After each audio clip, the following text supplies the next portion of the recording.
Paul, he needs to come out here. Then people want to see him. They say he should come out here. I can't tell him that. Exactly.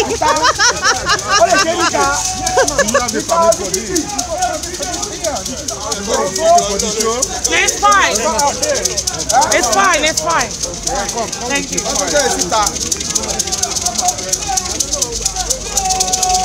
Django, Ita.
Why no? Why?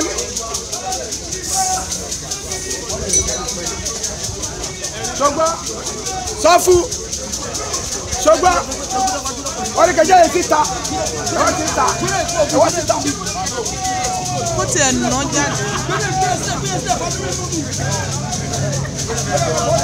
I will save you. I'm not.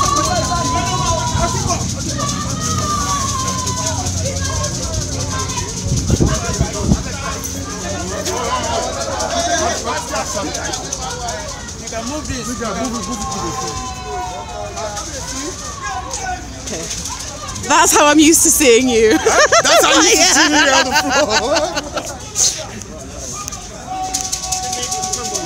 Excuse me, I'm part of this event. Oh, okay. Excuse me, I'm part of it? Yes, she's been here all day.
It's great, isn't it? It's wonderful.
And then the cold floor and the cold. No, barefoot.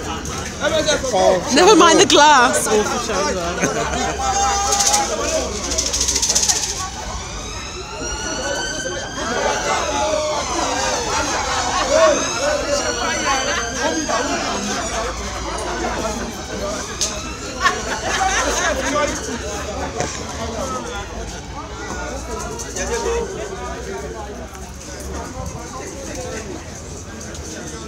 well.